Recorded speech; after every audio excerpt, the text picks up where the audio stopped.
जय हिंद, प्रणाम। स्वागत है आप सभी शिक्षकगणों का आपके अपने यूट्यूब परिवार में। काफ़ी सारे शिक्षकों की क्वेरी आ रही थी कि क्या जो सरकारी कट ऑफ दिए गए हैं उतने नंबर लाने के पश्चात उनका सिलेक्शन हो जाएगा, क्या वो राज्यकर्मी बन पाएंगे। तो उन्हीं सारे शिक्षकों के जो है कमेंट्स के आधार पे, साथ ही साथ जो सक्षमता वन के आंकड़ों के आधार पे यह वीडियो आपके समक्ष मैं लेकर आया हूँ। और इसमें हम देखेंगे कि कट ऑफ ला के शिक्षक बन पाए थे या नहीं बन पाए थे, और क्या नॉर्मलाइजेशन की वजह से भी कुछ शिक्षकों को फ़ायदा या नुकसान हुआ था। तो बिना देर के शुरू करते हैं। और आपको बताऊं कि सक्षमता संबंधी सारी जानकारी इस चैनल पे आपको लगातार मिलती रहती है। सो चैनल पे यदि नए हैं तो चैनल को सब्सक्राइब कर लेंगे। इसमें पहले हम देखते हैं कि जो BSEB के द्वारा जो नोटिफिकेशन जारी किया गया थे उसमें क्या नंबर दिए गए थे कि आपको लाने हैं, जिसके आधार पर आपका सलेक्शन होने वाला है। उसमें बताया गया था कि जो सामान्य प्रशासन विभाग के जो संकल्प संख्या 2374 दिनांक 16/7/27 के अनुसार सक्षमता परीक्षा का उत्तीर्णांक निम्नोक्त निर्धारित किए गए थे। इसमें सामान्य वर्ग की बात करें तो 40%, पिछड़ा वर्ग की बात करें तो 36.5, पिछड़ा वर्ग एनेक्सर 1 की 34 की 34%, SC/ST के लिए 32% और साथ ही दिव्यांग और महिलाओं के लिए भी 32% जो नंबर के इसमें बात की गई थी। तो बात करेंगे इन तीनों की। तो रॉ मार्क की बात की जाए तो कुल 150 का था, तो इनको 48 नंबर चाहिए थे, जबकि सामान्य वर्ग को 60 मार्क्स और BC वर्ग जिन्हें कि पिछड़ा वर्ग कहते हैं इन्हें चाहिए थे 55 मार्क्स, और जो EBC होते हैं उनको चाहिए थे 51 मार्क्स।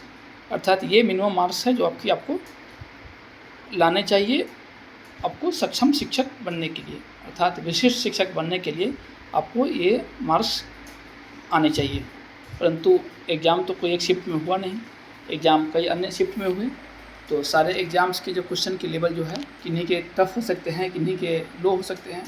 और इस संबंध में मैंने एक वीडियो भी बनाया था जिसमें आप जाके देख सकते हैं कि किस तिथि को सर्वाधिक जो है टफ क्वेश्चन पूछे गए थे। वैसे काफ़ी सारे शिक्षकों की राय आई थी कि उनके पेपर काफ़ी टफ पूछे गए थे। PCS लेवल के कोई बता रहे थे कि पूछे गए थे, कोई कह रहे थे कि काफ़ी टफ पूछा जा रहा था, नॉर्मल क्वेश्चन कह के ही हमको इतना टफ क्वेश्चन पूछा गया।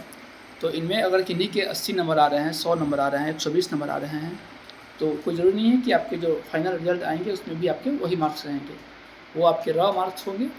और जब नॉर्मलाइजेशन की प्रक्रिया के पश्चात जब फाइनल रिजल्ट आएगा वो मार्क्स आपके जो है रियल मार्क्स कहलाएंगे, और उन्हीं के बेसिस पे आपको ये जो मापदंड है इसको पार करेंगे तब जाके आप विशिष्ट शिक्षक कहलाएंगे।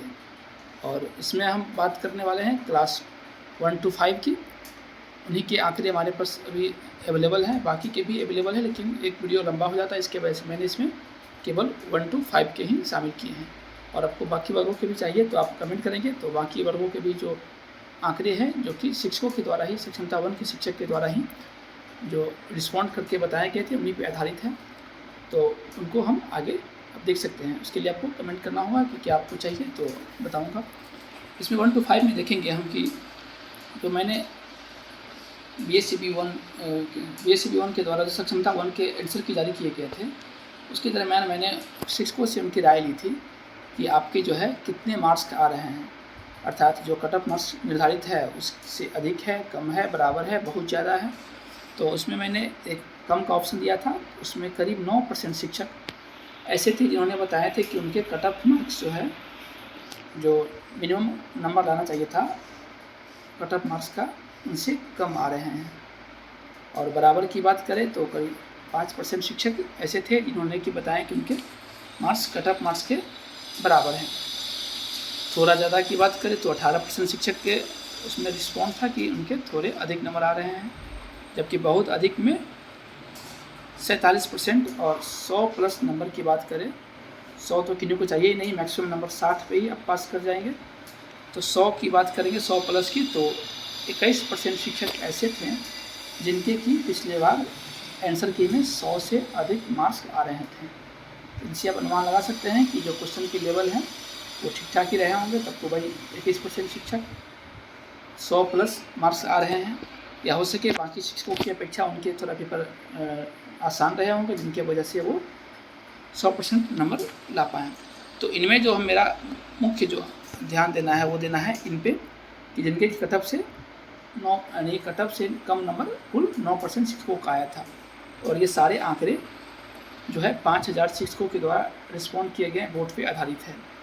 और ये ऐसा नंबर है कि ये जो आंकड़ा आएगा लगभग आपके जो मेन रिजल्ट है वही आने वाले हैं, क्योंकि 10-20 शिक्षकों की राय तो इसमें है नहीं, 5100 प्लस शिक्षक की इसमें राय है। तो ये जो आंकड़ा होगा एकदम परफेक्ट होगा। तो आप देखेंगे कि जो फाइनल रिजल्ट हुए थे उसमें क्या चेंज हुए थे, क्योंकि यहाँ तो 9% शिक्षक बता रहे थे कि उनकी कट ऑफ से मार्क्स कम थे, परंतु जब फाइनल बीएससीबी के द्वारा रिजल्ट जारी किया गया था उसमें बीएससीबी ने बताया कि कुल 1,48,845 शिक्षक परीक्षा में संपन्न हुए। और ये बात हो रही है कक्षा 1 to 5 की। तो इसमें जब 1,48,845 शिक्षक भाग लिए और पास किए 1,39,010, अर्थात करीब देखा जाए तो 8 साढ़े आठ हज़ार ऐसे शिक्षक थे जो कि अनुत्तीर्ण हो गए हैं। परसेंटेज की बात करें तो कुल 93.39 शिक्षक ऐसे थे जो कि इसमें पास किए थे, और शेष जो 6.616 तक थे इनको हम 7% भी मान सकते हैं। 7% ऐसे शिक्षक थे जो कि इसमें अनुत्तीर्ण हो गए थे, अर्थात वो सफल नहीं हो पाए थे। तो यहाँ देखेंगे कि कुल यहाँ 9% शिक्षक ऐसे थे जिनके कि कट ऑफ से कम मार्क्स आ रहे थे, जबकि जो बोर्ड के द्वारा जो रिजल्ट जारी किए गए थे उसमें 7% से कम ही मार्क्स वाले शिक्षक, यानी 7% से कम शिक्षक ही इसमें अंतिम हो पाए थे। तो जान सकते हैं कि कुछ शिक्षक अर्थात 2-2.5% शिक्षक ऐसे थे जिनको कि कट ऑफ मार्क्स से कम होने के बावजूद भी उनके नॉर्मलाइजेशन के बाद उनका नंबर बढ़ा और वे पास कर गए हैं। तो आपकी यदि कम मार्क्स भी आ रहे होंगे तो आपको परेशान नहीं होना है। और कई तिथियों में देखा गया है, 26 तारीख में लोग बता रहे थे, 26 अगस्त में और 24 अगस्त में, कि उनके जो पेपर हैं वो थोड़े टफ थे, तो उनको ज़रूर से ज़रूर फ़ायदा होने वाला है। तो ये है वो आंकड़ा। और देखेंगे कि जब आपके कट ऑफ से कम मार्क्स हैं तो चांसेज है वहाँ कि आपको एक बार फिर से एग्ज़ाम देना पड़ सकता है, परंतु मैं आशा करता हूँ कि आप सारे पास कर जाएंगे और किन्हीं के कट ऑफ से कम मार्क्स नहीं आए हैं। तो ये था वीडियो। और भी क्लास में जो 6 to 8 या 9, 10th, 11th, 12th के शिक्षकों को इसमें चाहिए कुछ, तो आप कमेंट करेंगे, उनके लिए भी जो आंकड़ा है वो आपको दिया जाएगा। तब तक के लिए देखते रहें हमारे चैनल। धन्यवाद। शुभ दिन। जय हिंद।